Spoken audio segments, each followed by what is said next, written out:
Hello, my fellow musers, stargazers, daydreamers. I'm Mystic. These are my hands. Welcome to my channel. Last time, I covered a book bag in a much-loved fantasy franchise.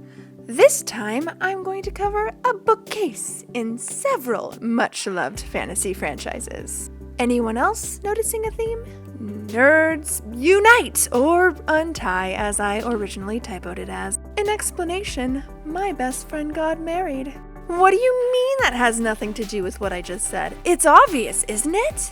In all seriousness, don't judge so quickly. Inciting incidences come in many shapes and forms. So in preparation for her coming nuptials, two of my other close friends and I decided to join forces to paint a bookcase for her eventual children's bedroom.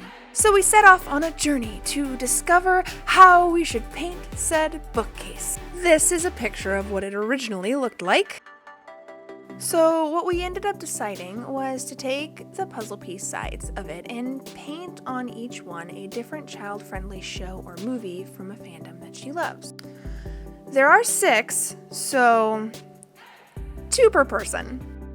After committeeing for longer than we really should have, we finally landed on our 6. And funnily enough, all the couplets are related in a lot of ways. Harmony got the Disney tube, Moana and Hunchback of Notre Dame. Mando, with her superior knowledge of anime/anime adjacent media, chose to paint Naruto and Avatar: The Last Airbender. Here's their finished products. Aren't they awesome?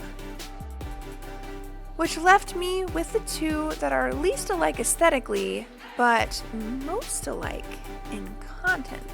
Any guesses? No? Here's some clues. Both contain dragons, flying sports, dysfunctional families, coming-of-age stories, enslaved creatures, hilarious twin characters, and they were both originally children's stories.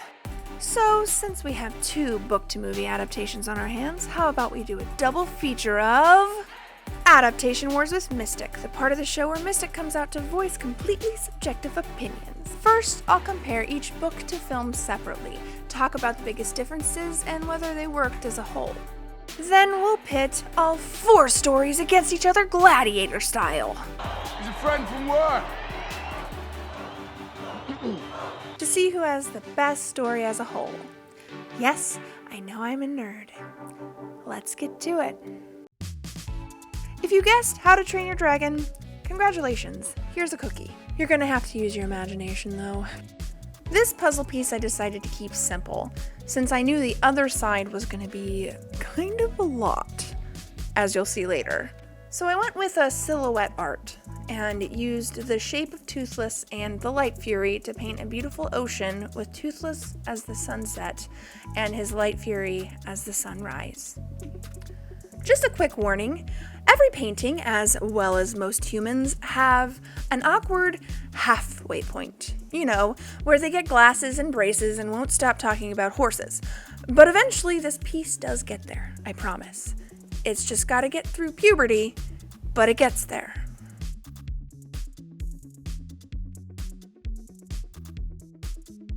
Now, to be completely transparent, when I first read this book, I wasn't impressed. It was simple, and I think my inner voice wasn't really picking up on the wittiness that seems so obvious to me now. Also, I just felt like most of the characters, as well as most of the storytelling as well, was kind of mean-spirited, almost spiteful. But when I was preparing for this video, I thought I should at least refresh myself on the book. So I gave it another chance, rented it on Overdrive, downloaded it onto my app, put in my earphones, pressed play, and then was transported to the land of Burke by the ridiculously creamy voice of David Tennant. That's right, Dr. Flippin' Who narrated this audiobook. Not only that, but he narrated it in his beautiful native Scottish accent with amazing wit and intonation. Seriously, listen to the audiobook. It's only 3.5 hours. 1.5 if you listen to it on 2 times speed like I did, which also has the upside of being unintentionally funny at times. But now that I have experienced the book as God intended, I came to the realization that doing a segment of Adaptation Wars with Mystic, the part of the show where Mystic comes out to voice completely subjective opinions on it would be kinda hard, but I'm not a quitter, so here it goes.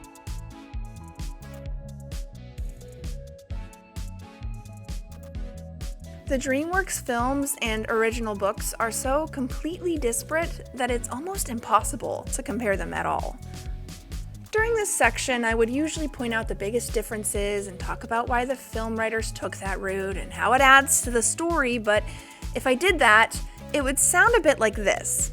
Mystic, what are some of the major differences between How to Train Your Dragon and its DreamWorks adaptation? Well, hypothetical interviewer, I'm glad you asked. Everything. Absolutely everything. The end. Good night. Where's my coffee? And no one wants that, because that's boring. That, along with the fact that I'm sure most of my viewers have never read the original book, led me to the decision to just give you guys a summary of both stories. Spoilers incoming. How to Train Your Dragon by Cressida Cowell was released in 2003. It follows the young son of a Viking chieftain, Hiccup, who is as un-Viking as you can get. The book opens on the first stage of dragon training, dragon burgling, where all the boys have to go into a den of hibernating dragons and steal one. Hiccup only succeeds in getting himself a dragon by the skin of his teeth, though, after his friend wakes up the entire cavern by sneezing. But Hiccup has a bigger problem. Now that he has his dragon, he has to train it before Thor's Day Thursday, and he's too small to train Toothless the normal way. What is that way, you ask? Yell at it, of course! Toothless, a common garden dragon with absolutely no teeth, is incredibly selfish and constantly disobeys Hiccup, until the boy comes up with the ultimate training technique: bribery. Every time Toothless obeys, he gets to be told a joke. However, because of Toothless's pride, he incites a brawl during the dragon training test, proving that none of the boys have trained their dragons well enough and getting all of them exiled. A storm delays the banishment, along with washing up a truly gigantic sea dragon that has been asleep on the bottom of the ocean for hundreds of years. After proving himself by using his ability to speak Dragonese to parley with a dragon, the leader of the other tribe recognizes that Hiccup is the most likely to be able to come up with a plan to destroy the sea dragons. Another was found on the other side of the island. Hiccup does this by getting the sea dragons to fight each other. However, after the first kills the second and is slowly dying of his wounds himself, he swallows Hiccup in retribution. Toothless is the only dragon to fly to his master's rescue out of his loyalty, yay, positive reinforcement, and makes the sea dragon sneeze him out, saving the day. Now for those of you who haven't watched the DreamWorks adaptation, stop this and go watch it, it's amazing.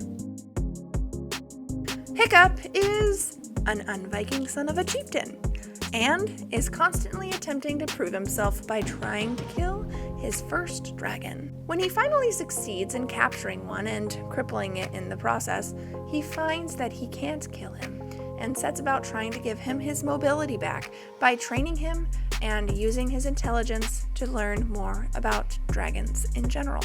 His father finds out, the hard way of course, considers it a betrayal, and kidnaps Toothless to force him to lead the way to the Dragon Island to destroy them for good.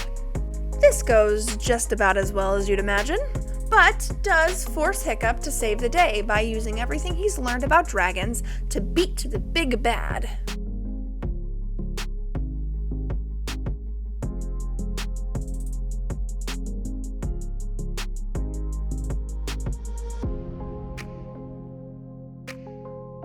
Now that you know both stories, we can go ahead and spend a little bit of time talking about the differences. As I said before, everything, absolutely everything. But can we talk about how dragons have a language? I mean, the movies do suggest that Toothless has some intelligence, but not to the point of speech. Also, all of those beautiful flying animations in the movies, no. Toothless is tiny in the book. He is not big enough to ride. He is tantamount to a hunting hawk.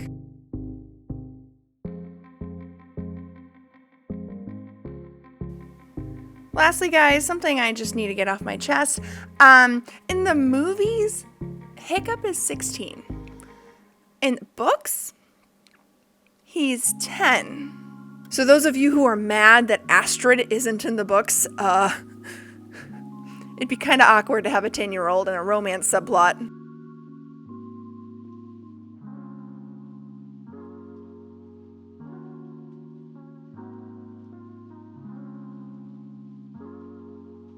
So, who did it better?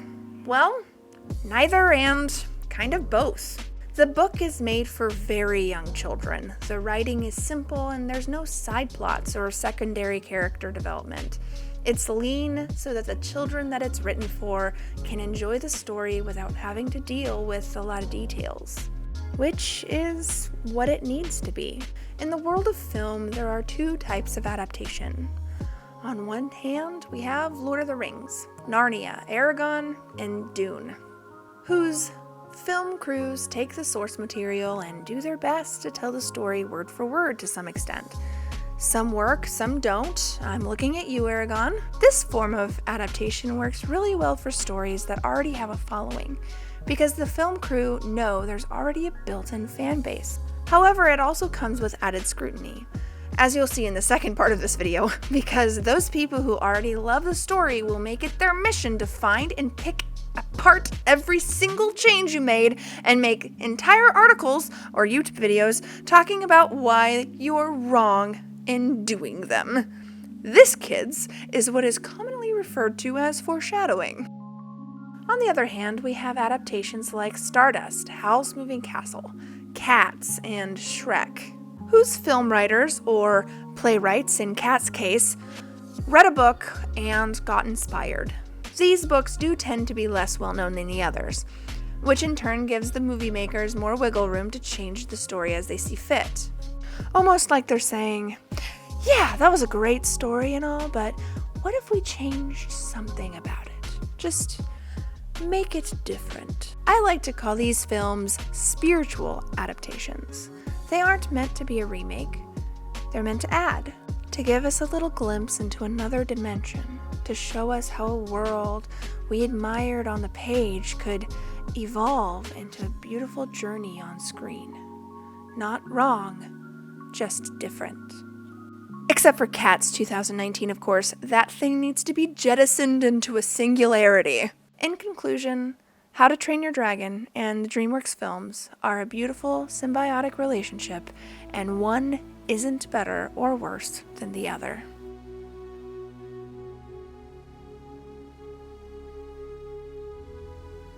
Here it is, finished. In all honesty, I've never painted a sky before, but I think it really came out nice. I love how poetically bittersweet it feels, and I can't wait for you guys to see the other side. However, now that I've gotten to this point, I think we're going to have to split this puppy in two, or risk having an almost 40-minute video. So please, if you liked this part, come back in a couple of weeks to see the other side. Obligatory like, comment, share, subscribe, etc. And as always, I have been Mystic. Those were my hands, and thank you for your patience.